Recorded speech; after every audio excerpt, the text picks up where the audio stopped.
ನಮಸ್ಕಾರ ಸ್ನೇಹಿತರೆ, ನಾಳೆ ಮಾರ್ಚ್ 23 ಸೋಮವಾರ, ನಾಳೆಯಿಂದ 73 ವರ್ಷ ಈ 7 ರಾಶಿಯವರಿಗೆ ಮಹಾರಾಜ ಯೋಗ, ದೊಡ್ಡ ಕೋಟ್ಯಾಧಿಪತಿ ಆಗ್ತೀರಾ. ಮಂಜುನಾಥ ಸ್ವಾಮಿಯ ಕೃಪಾಶೀರ್ವಾದ ಈ ರಾಶಿಯವರ ಮೇಲೆ ಇರಲಿದೆ. ಹಾಗಾದ್ರೆ ಆ ಅದೃಷ್ಟವಂತ ರಾಶಿಗಳು ಯಾವುವು, ಅವುಗಳಿಗೆ ಏನೆಲ್ಲ ಲಾಭ ಸಿಗುತ್ತೆ ನೋಡೋಣ. ಅದಕ್ಕಿಂತ ಮೊದಲು ಮಂಜುನಾಥ ಸ್ವಾಮಿಗೆ ಭಕ್ತಿಯಿಂದ ಲೈಕ್ ಕೊಟ್ಟು ಪ್ರತಿದಿನ ದಿನ ಭವಿಷ್ಯ ತಿಳಿಯಲು ನಮ್ಮ ಚಾನೆಲ್ ಅನ್ನ ಸಬ್ಸ್ಕ್ರೈಬ್ ಮಾಡಿ. ಹಾಗೆ ಬೇಗನೆ ನಮ್ಮ ವಿಡಿಯೋದ ನೋಟಿಫಿಕೇಶನ್ ಪಡೆಯಲು ಬೆಲ್ ಬಟನ್ ಕ್ಲಿಕ್ ಮಾಡಿ ಆಲ್ ಅಂತ ಕ್ಲಿಕ್ ಮಾಡ್ಕೊಳ್ಳಿ. ಇನ್ನು ನಿಮ್ಮ ಜೀವನದ ಸಕಲ ಸಮಸ್ಯೆಗಳಾದಂತಹ ಸತಿಪತಿ ಕಲಹ, ಪ್ರೀತಿಯಲ್ಲಿ ಮೋಸ, ಭೂಮಿ ವಿಚಾರ, ಕೋರ್ಟ್ ಕೇಸ್, ವ್ಯಾಪಾರ, ಹಣಕಾಸಿನ ತೊಂದರೆ, ಸಾಲಬಾಧೆ, ಸ್ತ್ರೀಯರ ಗುಪ್ತ ಸಮಸ್ಯೆ, ಹೀಗೆ ಹಲವಾರು ಸಮಸ್ಯೆಗಳಿಗೆ ಶಾಶ್ವತ ಪರಿಹಾರ ಮಾಡಿಕೊಡ್ತಾರೆ. ಡಿಸ್ಪ್ಲೇ ಮೇಲೆ ಕಾಣ್ತಕ್ಕಂಥ ಗುರೂಜಿ ನಂಬರ್ಗೆ ಒಮ್ಮೆ ಕರೆ ಮಾಡಿ ನೋಡಿ. ಹೌದು, ನಾಳೆ ಮಾರ್ಚ್ 23 ಸೋಮವಾರದ ಜೊತೆಗೆ ನಾಳೆಯಿಂದ 73 ವರ್ಷ ಈ 7 ರಾಶಿಯವರಿಗೆ ಮಹಾರಾಜ ಯೋಗ ನಿರ್ಮಾಣವಾಗ್ತಾ ಇದ್ದು ದೊಡ್ಡ ಕೋಟ್ಯಾಧಿಪತಿಗಳಾಗ್ತಾರೆ.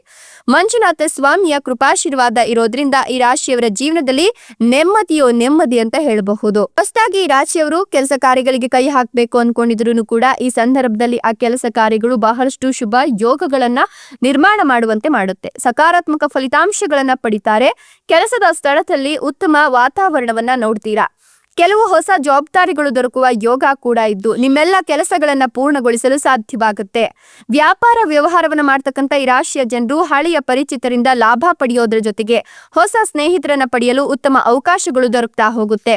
ಜೊತೆಗೆ ನೀವು ಕೆಲಸಕ್ಕೆ ಸಂಬಂಧಿಸಿದಂತೆ ವಿಶೇಷವಾಗಿ ಸಕಾರಾತ್ಮಕ ಫಲಿತಾಂಶಗಳನ್ನ ಕಾಣ್ತೀರಾ.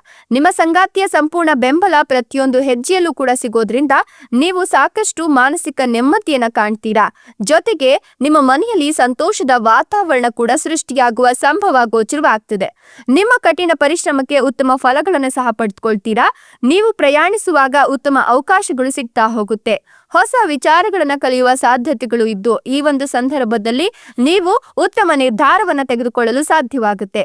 ವೈವಾಹಿಕ ಜೀವನಕ್ಕೆ ಸಂಬಂಧಿಸಿದಂತೆ ಸಂತಸಮಯವಾದ ಜೀವನವನ್ನ ನಡೆಸುವ ಅವಕಾಶವನ್ನ ಕಾಣ್ತೀರಾ.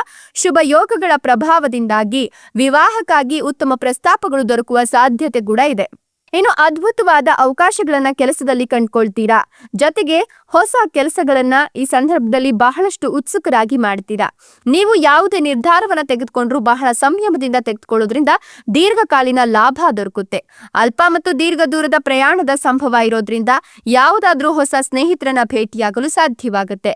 ತಂದೆಯ ಸಹಕಾರ ಪಡೆಯೋದ್ರಿಂದ ಈ ಒಂದು ಸಂದರ್ಭದಲ್ಲಿ ಸುಖ ಸಂಸಾರ ನಿಮ್ದಾಗುತ್ತೆ. ವೈವಾಹಿಕ ಜೀವನದಲ್ಲಿ ನೆಮ್ಮದಿ ಇರುತ್ತೆ. ಜೊತೆಗೆ ಸಂಗಾತಿ ಹಾಗೂ ನಿಮ್ಮ ನಡುವೆ ಇದ್ದಂತಹ ಭಿನ್ನಾಭಿಪ್ರಾಯ ದೂರವಾಗುತ್ತೆ. ಮನೆಯಲ್ಲಿ ಪ್ರೀತಿ ಮತ್ತು ಪರಸ್ಪರ ಸಹಕಾರ ಸಿಗುತ್ತೆ. ನಿಮ್ಮ ಯೋಜನೆಗಳನ್ನ ಸರಿಯಾಗಿ ಕಾರ್ಯರೂಪಕ್ಕೆ ತರಲು ಈ ಸಂದರ್ಭದಲ್ಲಿ ಸಾಧ್ಯವಾಗುತ್ತೆ. ವಿದ್ಯಾರ್ಥಿಗಳು ಶಿಕ್ಷಣದಲ್ಲಿ ಉತ್ತಮ ಪ್ರದರ್ಶನ ನೀಡ್ತಾರೆ. ಗೌರವ ಮತ್ತು ಉಡುಗೊರೆಯನ್ನು ಪಡೆಯುವ ಅವಕಾಶ ಕೂಡ ಸಿಗುತ್ತೆ. ತಾಯಿಯ ಆರೋಗ್ಯದ ಕಡೆ ನೀವು ಗಮನವನ್ನು ಹರಿಸಬೇಕಾಗುತ್ತೆ. ಒಂದಷ್ಟು ಮಾನಸಿಕ ಸಮಸ್ಯೆಗಳಿಂದ ತಾಯಿ ಬಳಲುವ ಎಲ್ಲಾ ರೀತಿಯ ಲಕ್ಷಣಗಳು ಗೋಚರವಾಗ್ತಾ ಇದೆ. ಹೀಗಾಗಿ ತಾಯಿಯ ಆರೋಗ್ಯದ ಕಡೆ ಗಮನವನ್ನ ಕೊಡಿ. ಇಷ್ಟೆಲ್ಲ ಲಾಭ ಮತ್ತು ಅದೃಷ್ಟವನ್ನು ಪಡೆದಿರ್ತಕ್ಕಂಥ ಅದೃಷ್ಟವಂತ ರಾಶಿಗಳು ಯಾವುವು ಅಂದ್ರೆ ಕನ್ಯಾ ರಾಶಿ, ಮೀನ ರಾಶಿ, ವೃಷಭ ರಾಶಿ, ಧನುರ್ ರಾಶಿ, ತುಲಾ ರಾಶಿ, ಮೇಷ ರಾಶಿ, ಮಿಥುನ ರಾಶಿ. ಇವುಗಳಲ್ಲಿ ನಿಮ್ಮ ರಾಶಿ ಇದ್ದರೂ ಇಲ್ಲದಿದ್ದರೂ ಭಕ್ತಿಯಿಂದ ಓಂ ನಮೋ ಮಂಜುನಾಥಾಯ ಅಂತ ಕಮೆಂಟ್ ಮಾಡಿ. ಧನ್ಯವಾದಗಳು.